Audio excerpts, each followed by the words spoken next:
Hello, good afternoon. I am so excited to share someone with you today in another live interview. Me, Danielle Burnock from DanielleBurnock.com. Love yourself from Survive to Thrive. That lady on the internet who loves you. And I want you to thrive in life. That's why I do these interviews. And today I have with you Connie Lawson. She is a speaker and also a survivor of medical trauma. And she's got a different story than a couple of other people that I've had on here. It's really profound what she's been through, and I can't wait for you to meet her and hear her story. Her story started way back when she was a little kid. So here comes Connie.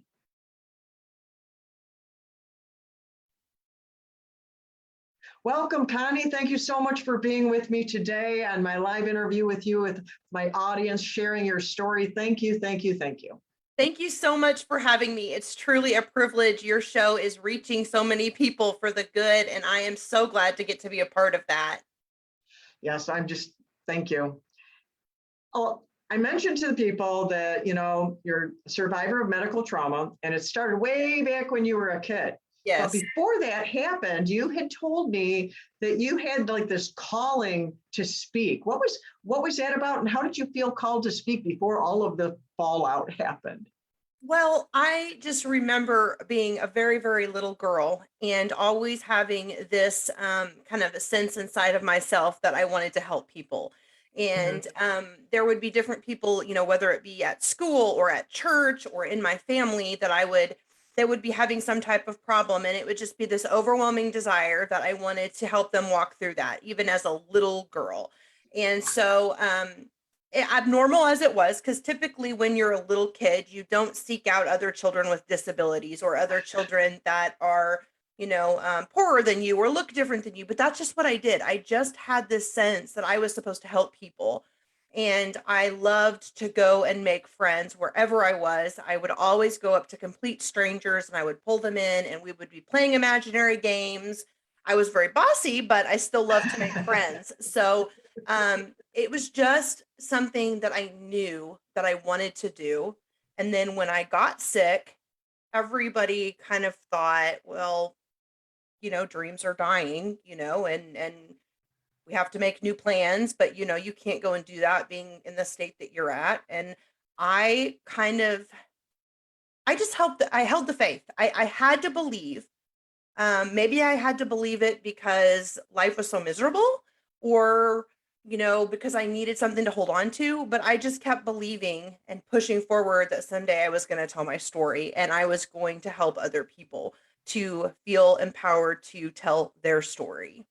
That's really cool. As a little kid seeking out other kids and doing stuff like that. That's really kind of cool. And Thank you. like you said, it's not like every child is like that. So it's evidence.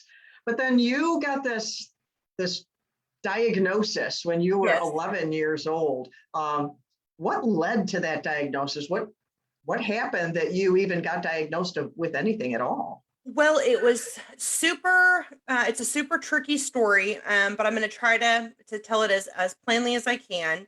So before I was 11 years old, I was an overachiever. I would say I was, straight A's in school, all through elementary school. I was on the track team. I was part of, I won national awards for my writing in fifth grade.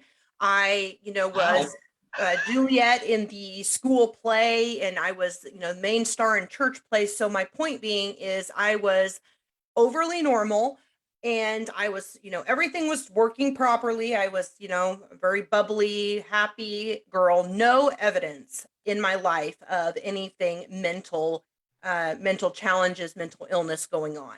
And then at age 11, I got repeated strep infections. I got 3 strep infections, and despite taking antibiotics, I would keep getting it again, and it would be Oh, wow. very, very, very high fevers and just very terrible strep.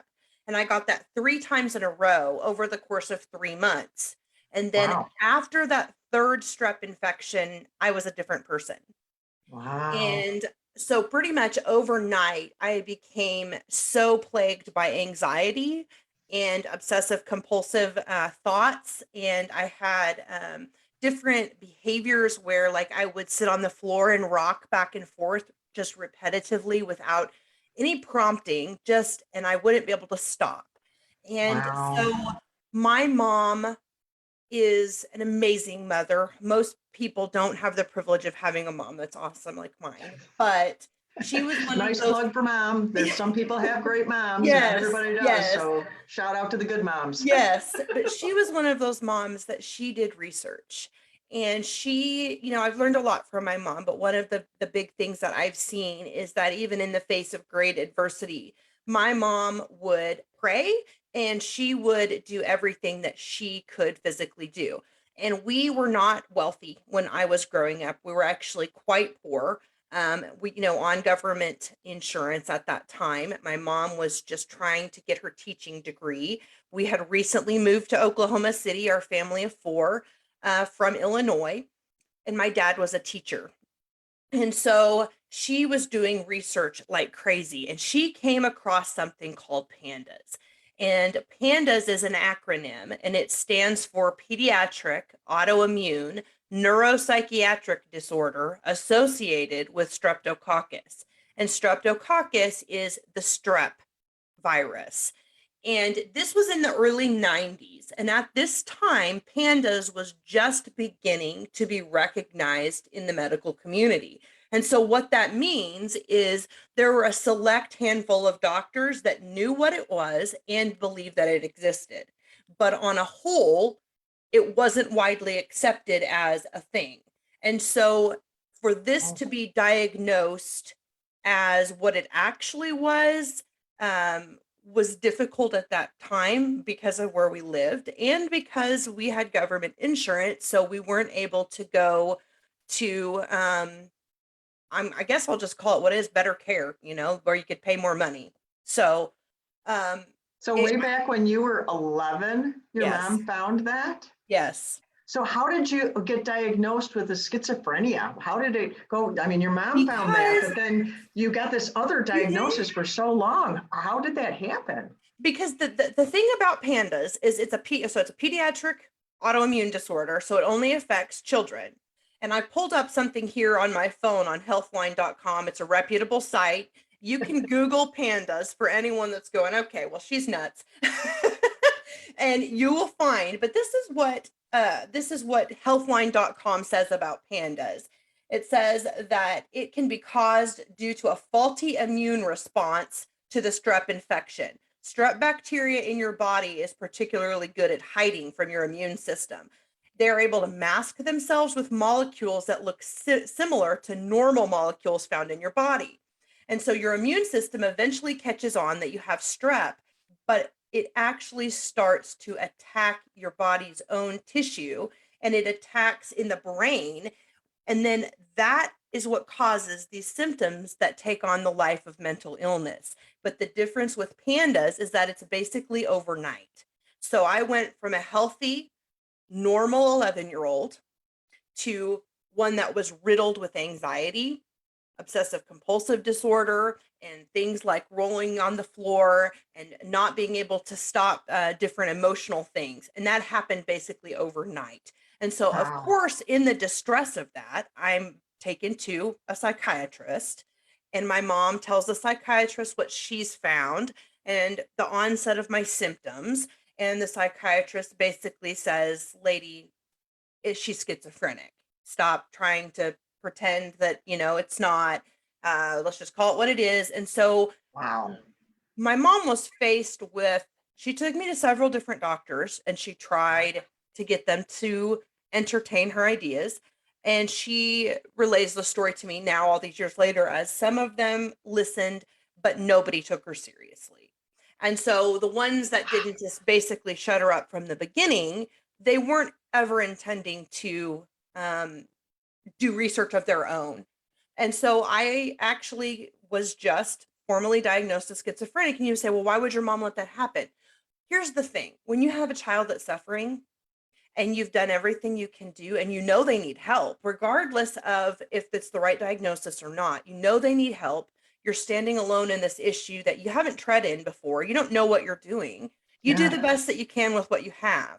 And so she really was basically forced to go along with it. You either accept this and we treat your daughter, or you don't and you stand alone and you deal with it by yourself. And so it was a very difficult place to be put in. Oh, yeah. But it did. It basically at 11 years old put me into the mental health system, and I stayed there. And my prognosis was not good. I was determined a failure to thrive. I spent many, many years on heavy, heavy, heavy medication. And essentially, I look at it as I stopped developing and growing mentally around age 11 for the next 17 years because of all of the heavy drugs. And so I didn't know how to function. I didn't end up getting to go to school. I didn't end up getting to go to prom. I didn't, in that period of time, because I thought I had a mental illness, I was sterilized. So I couldn't have children. They don't do that anymore. It's crazy how I missed the mark on certain things being recognized by just a few years or even months. But they won't sterilize a woman now. Like, I have a friend that has some issues with endometriosis, and like, she wants it, and they're like, nope, nope, we're not doing that. You might want a baby later. And so, but for me at age 25, I was sterilized, a permanent sterilization. And I lived believing for so many years that I was mentally ill. And I want to take kind of a sidestep and say, being mentally ill isn't a bad thing. Like, it doesn't affect anyone's worth at Oh, all. right. And I am so passionate about that because I lived as it, but I also began to identify with it. And it's one thing to have a disability, to have something that is wrong, which a mental illness is a disability. It is no different than diabetes or cancer or the loss of a limb, but it gets viewed a lot differently because you act funny and you're not, super there, and your thoughts are off and your emotions are wonky, but you're a person of worth and value regardless of Definitely. an emotional struggle. And so through my struggle, I have learned that there is such beauty in the places of pain that we spend time in, the seasons of darkness, of depression, of anxiety, of not clear thoughts. These things that I have gone through, so horrible as they were, I would never trade them because they have created me to be the woman that I am today, the woman that has a fire and a passion, that to help people. I had it when I was little, but going through what I experienced has given me a platform and an understanding to connect with people in a very, very real way.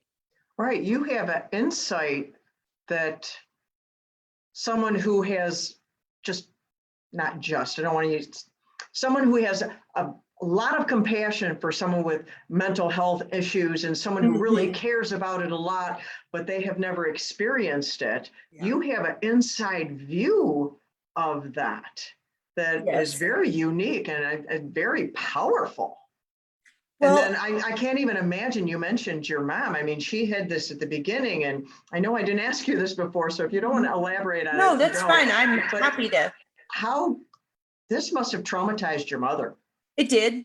She spent really, she has been a caretaker for one person after another in our family. When Wow. when I finally got to a place where I could move out and I started to gain some independence, then she ended up moving in with my grandma and grandpa and taking care of both of them full time until they passed away, which my grandma just died last year. So Mhm. she has been in this role of caretaker for almost 45 plus years. And Wow. that's on top of the mothering years. So she tells me, she said, Connie, I had to push everything down in order to make it. I could not let myself feel because the pain that I felt for you as a mother, watching you suffer and not being able to do anything about it was so great that if I would have allowed myself to feel it, I wouldn't have been able to take care of you. And so that has ramifications of its own. After Right. you move out of that period, then if you spend a lot of years suppressing, it's not like once it's over, it's just hurrah.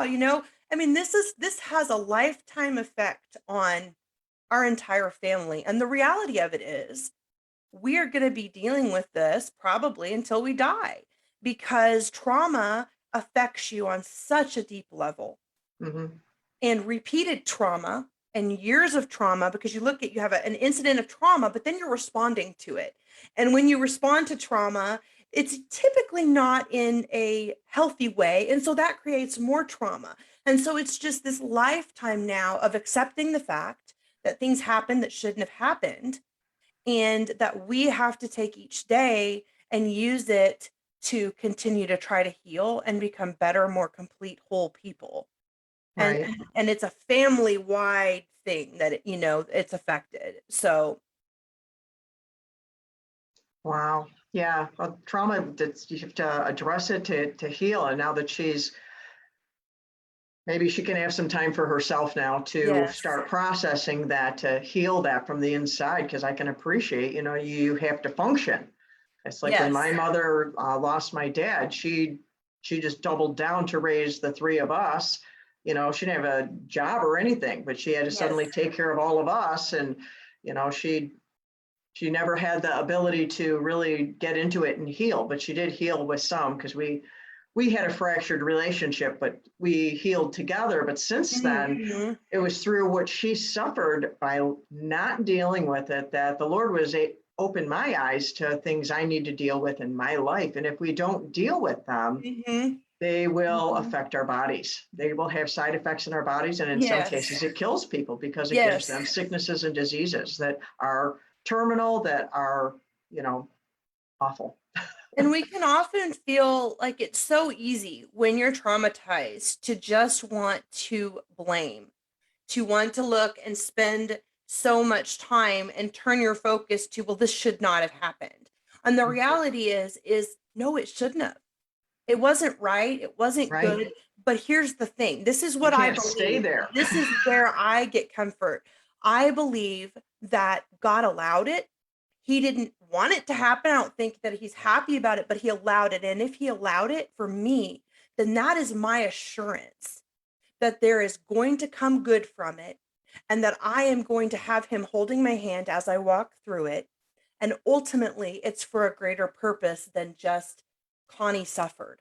And so Mhm. those things allow me to be able to spend some time addressing my feelings of this was wrong, this should not have happened, and to allow myself to grieve that because I Right. lost a lot, Yeah. and to push past that and say, "Oh no, that didn't happen. Just pull up your big girl pants." And no, that's not what I'm saying. No. You address the pain, but then you allow yourself to go, okay, there's pain, but there's also purpose. And Right. purpose is an overused word now, but if you look at the meaning of what purpose is, that is saying that no matter what you go through, no matter what you face, no matter how terrible it is and how alone you stand, there is something in that that is a valuable, life changing gift. And if you look, you're going to be able to begin to see that.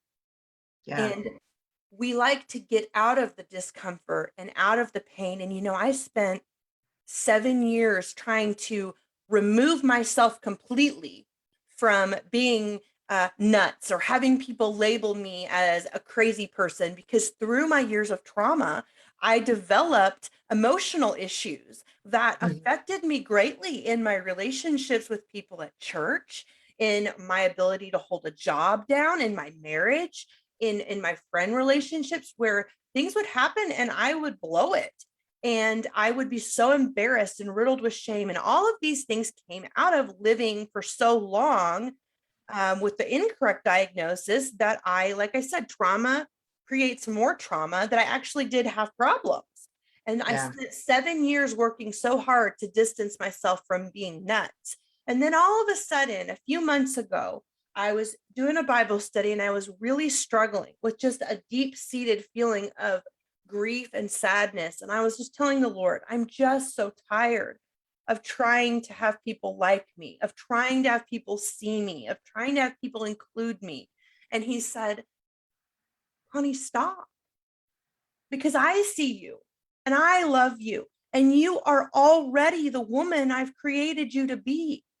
And this struggle that you have, it leads you to me. If you get rid of the struggle, then you won't have this deep relationship with me. And it was just like in that moment, I was able to start accepting that I don't have to distance myself from the struggle, that the goal is not to not be depressed. The goal is not to not be filled with anxiety. The goal is to get through those periods of time holding on to Jesus. And if it's just by barely grabbing on by the skin of my teeth, that's okay. That my struggle is not the thing that disqualifies me, but it's the thing that qualifies me. It's the thing that gives me credibility. I don't need to distance myself from my emotional pain, because living and loving Jesus and helping people while I struggle, that really is what's helpful to people, that they can see they don't have to get it all together to be of value and of use to themselves, to their families, to their passions, and that the struggle it's okay. It's just okay. It's not fun. We wish that it would be different, but it's not. And it's okay to struggle. And you can struggle and succeed and love deeply and be functional all at the same time. You Right. don't have to not struggle.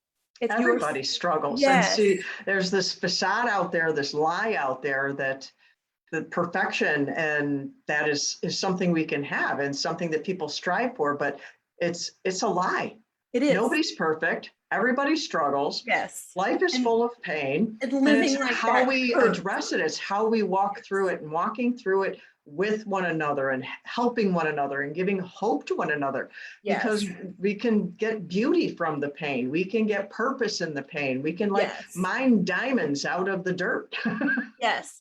And I will say that, there is nothing that can take away your worth as a person. No diagnosis, no economic status, no family of origin, no disease, no physical attribute, no mental attribute. You have worth simply because you're alive. Amen. Yes. That's my message. And if you have problems with your mind, go out and rock those problems with your mind. That's not a tried answer either. It's like, show up, keep showing up, keep going in, and you hold your head up high, because there's something so beautiful about the person that goes, yes, I struggle, but you can't get rid of me. Yeah, that's a warrior mindset. You called it, you refuse to give up. Your life would have been so different if you had not gone through that, but you already said how because it's who it's made you to be, that you wouldn't change that. But still, I would like you to address for other parents out there, kids out there that might have gone through, that might have PANDAS or something, or some other misdiagnosis. How would you encourage them to keep showing up for themselves? Or maybe how could your mom have done something different? And not that she did anything wrong, I'm not doing that. I'm just to encourage parents who have children now. What can they do? What would you say to them? Well, if they have a child who's suffering with something and they don't know what it is? I would say that for me, it has been so key to realize that doctors are people. They have a degree, and they may have certain knowledge that you don't have, but they are not living in your body. They are not living with your child. They are not going through the day-to-day struggles. They are in their office, and I'm not making a knock on doctors at all. But what I'm saying is, you have an insight given to you that exceeds, in my personal opinion, any head knowledge from a doctor, because you are tied to your child or to yourself, and you know what is going on with you.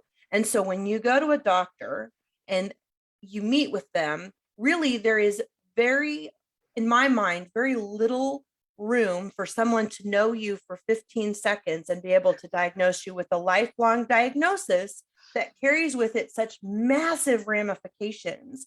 Unless it is like you go into the emergency room without a leg and you're bleeding. Well, yes, okay.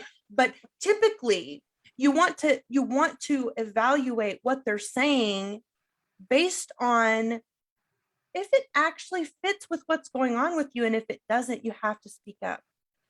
As a person that did have mental health struggles, it was very difficult for me to be in the office with somebody that I felt was an authority figure and to have anything to say against what they said. And it would often, sadly, there was this feeling of disrespect if you were to question a physician. But I would say respectfully question, respectfully follow up, do research, write your questions, and bring them to your doctor firmly but consistently. And if they will not budge, then find someone else, because your health is your life. Yeah. And sometimes it's an unfortunately difficult thing to swallow where, yes, you have a mental illness. It does exist, things do exist, but sometimes it's not maybe as bad or as all encompassing, or there's more. For instance, would be here, I'm going to be 38 in February. When I was 13 years old, a doctor found a tumor on my pituitary. That doctor didn't follow up with that tumor. I had a baby here in July, and after this baby, I got very, very sick. And I started doing research on Dr. Google, and I found out that there is a syndrome called Cushing's syndrome, and it comes from a tumor in your pituitary that makes too much cortisol. Well, anyway, very long story short, I have a tumor on my pituitary that's been there for 25 years. I have an MRI up in my closet showing that I have this tumor on my pituitary, but it was never dealt with. And I got so sick after my baby that I had in July.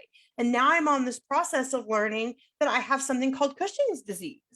And it's a real thing. And it really affects all these different areas in your body. And so it's been kind of this light shining on, okay, well, that makes sense. But again, I had doctors tell me, no, your thyroid's fine. No, everything's fine. And I'm like, okay, no, I am not fine. And they would say, have you tried some medicine for depression? Basically, you're nuts. And I would just move on to another physician until I finally found a doctor that took me seriously, began running a battery of tests. And what do you know? I've got another MRI now and the radiologist report that says she's got a tumor on the left side of her pituitary 25 years later.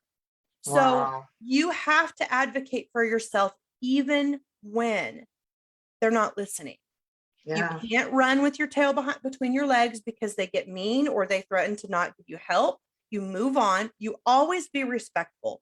I think that it's easy to forget when people are unkind to us, or they're rude, or they don't do what we think that they should, to be mean, to be rude, never bite the hand that feeds you. A doctor is important. You want to have respect, but respectfulness doesn't mean you're letting them bully you. Right. And it doesn't mean that you're not following through. And they need to respect you as well. Yes. You deserve respect as a person. I deserve respect as a person. They went to school. They didn't become God. They don't have a certificate, I'm God, and so I'm in charge of everything. No, they have knowledge that I don't have, but I have knowledge they don't have. Exactly. And so you want to balance that with putting the right amount of pressure and not letting someone, if you know something is not right, then it's not right, and you keep walking forward until you find somebody that will take you seriously. And sometimes that takes a lot of time. But the thing is, it takes a lot of courage also. So for some people, it's very they might be too scared to do that. So I want to stop here for a minute and save them. My trauma background makes me so scared to do that. Like it literally, to feel like somebody is telling me I'm nuts, it causes me so much anxiety, and I want to shrivel up and die in that moment. But I have to remind myself, no, this is not okay. And then I get my steel backbone and I speak as a, normal, functional woman. And again, it's not, I have to be normal to get respect, but it's just, I'm not letting you bully me. I am scared. I don't like the way you're treating me, but I'm not going to let you bully me. And that's really what it is. Whenever you tell somebody that it's in their head and they don't know what they're talking about and they just need, that's not cool. It's No. not cool. And oftentimes it's literally, it is in your head. It's in the form of a tumor that you missed.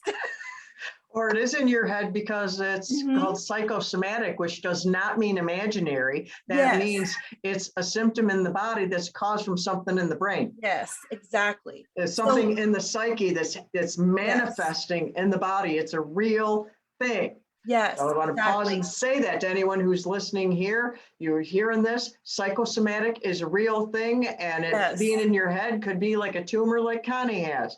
So You they tell you have it's to in your stand head, up keep for pushing, yourself. keep pushing, Yes. keep pushing. And it took years, but you know, I look back and I think, had I not done what I did, I would still be a schizophrenic. And you never So were. I never was. But had I not done what I did, and yes, it took 17 years of my life on that front, and it took 25 more with the tumor, you know, like these are massive chunks of time, massive effects. But still, I can stand here today and I can say I'm getting better. Yeah. Well, you and said something that I want to make sure you speak to, because someone who heard the beginning, if they don't hear the answer to this, I mean, I would be curious going, wait a minute, that she said this, but then she said that, because they sterilized you. Yes. But you said you just had a baby. Yes, I did. So can you connect the dots there, and however small or large way you want to? Yes. So, oh, my story is just, the Lord has done such amazing things in my life through such suffering. But I met and married my husband, Jerry. We'll be married 12 years this December 18th. And about 8 years ago, in the thick of all of my mental turmoil, I felt like I wanted to have a baby. And Jerry has 2 children from his previous marriage that I have gotten the privilege of stepping in and mothering, a son, Adam, and a daughter, Victoria. And they are the world's best kids. I just can't speak. That's I love wonderful. them so much, but I felt like I wanted to carry a baby. And I remember feeling I get emotional thinking about it, because shame has been an unwanted friend of mine. Shame is a side effect of trauma that comes in, Yeah. and they stole that from you. That misdiagnosis and those doctors, they stole that from you. But everywhere I've gone, you know, and that's why I'm so passionate about mental health, is because people can just be mean if your brain doesn't work right. And so I just got this sense of, I'm never going to be a mom. I'm nuts. I'm sterile, you know, blah, blah, blah. And then all of a sudden, out of the blue, I had such a strong sense. I want to have a baby. I want to have a baby. And I remember just feeling so riddled with shame and the lies filling my head. You're not a mom. Who do you think you are? You're a freak. You're a loser. You are, you know, you have. And I remember just crying and begging God, please take this desire away. Please take this desire away. And it only grew stronger. And so over the course of the next 4 years, through again, many, many different doorways and hard pathways, my husband and I journeyed down the pathway of IVF. And in 2018, in actually February of 2018, I was pregnant with twins through IVF. And I was having a very healthy pregnancy at that time. And then at 28 weeks pregnant, I got preeclampsia out of nowhere. And it progressed super fast. And I almost lost my life 3 different times over the course of the next 7 weeks.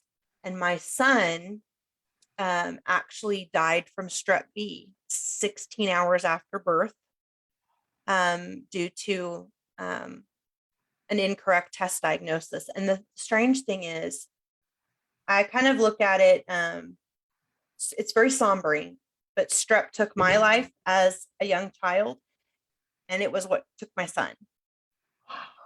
And so in October 2nd of 2018, my twins were born, and 1:15 that morning, my son died. And then my daughter spent 16 hours or 16 days in the NICU. And I remember thinking to myself when I left the hospital, I came here with 2 babies. I've lost 1 baby and I'm going home with no babies. And so to try and navigate the grief and the joy of the loss and the life, it's truly, it's a God thing that he's helped me through. And then we, in 2019, tried to get pregnant again through, it's a type of IVF, but it's called a frozen cycle. So that's taking the little tiny embryo that was made before and it's thawing that embryo. So it's a less invasive procedure. But we did 2 frozen cycles and I miscarried both.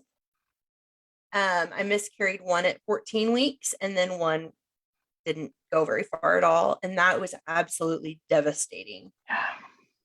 And I never felt like we were done. I felt like the Lord told me he was going to give me another baby.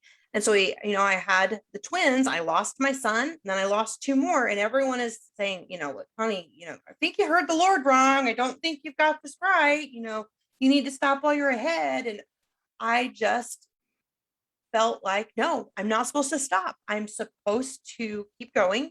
I know what he promised me. I don't know why all this stuff happened, other than the fact that if I had not lost my son, I wouldn't know the Lord as deeply as I do. And my story would be a story that says, if you pray enough, and if you do enough things and you have enough faith, you're going to get what you want. So the fact that I could go through what I went through and be able to tell you with full assurance that God is good in spite of those losses, that God keeps his word, that God is a safe God to trust and to believe in, that's way more powerful and way more needed than, if you pray enough, you're going to get what you want. And so in 2020, I decided I was going to go have a reproductive surgery. And so my husband took me to Louisiana and we saw a doctor that redid my tubes that had been sterilized and cut and burned. And he put them back together. Wow. And they can do that? They can do that. And then in October, like around Halloween of 2020, I was pregnant and I had a difficult pregnancy, but a healthy baby girl that was born via emergency C-section this July 16th at 12:25. She was the first C-section of the day and she is thriving. She is 3 months and a week. So her name is Ivy and she's a blessing and a gift. And I am now finished having children. And I know that the Lord restored what the locusts have eaten. He really does restore. And we look at restoring and we think of it as just getting back what we've lost or having, joy instead of pain or ease instead of discomfort. But I want to tell you that there's so much more to being restored than just getting good things or having joy or having ease.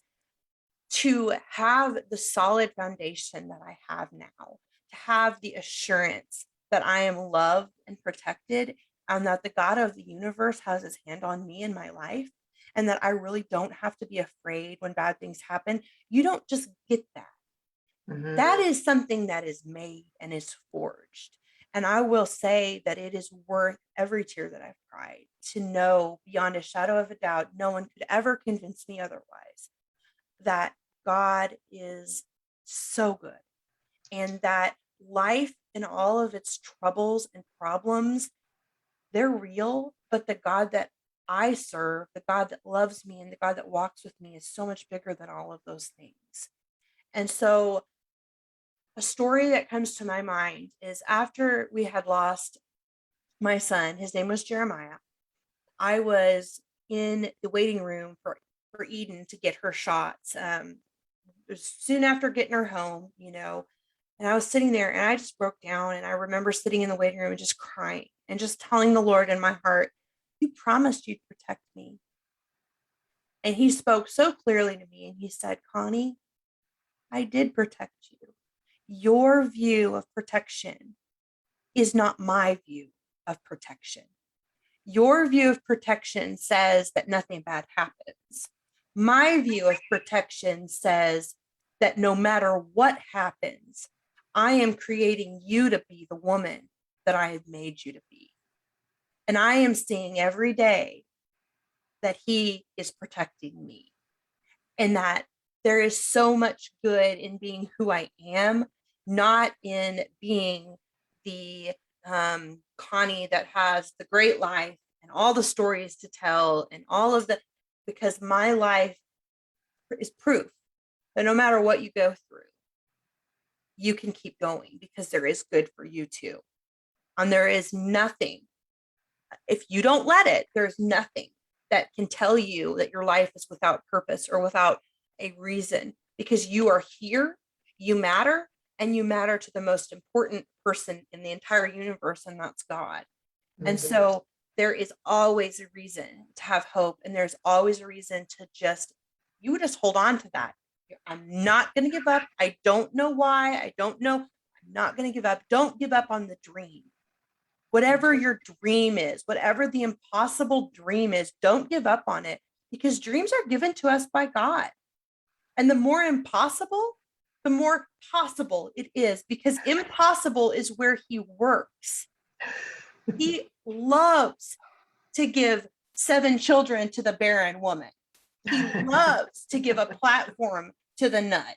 So don't dismiss yourself because you can't and your dream is impossible. Dreams are put there by God. And just because the door is hard to open doesn't mean it's the wrong door. Sometimes you got to put C4 there, you got to blow it up, or you got to dig a tunnel with a spoon underneath. But just because it doesn't turn and open really easy doesn't mean that you're not at the right door. Right. In fact, sometimes the easy door is the one that gets you into trouble. Yes. So you're working on a book. I am. Are you working on like a memoir? Is that the kind of book you're working on? Oh, I wish I could write one of those, but I don't have the patience nor no. So what kind of book are you working on? It's called Secrets in the Darkness. And it's a book that's going to be a collection of the truth and little stories and tidbits of encouragement that the Lord gave me in all manner of seasons of darkness.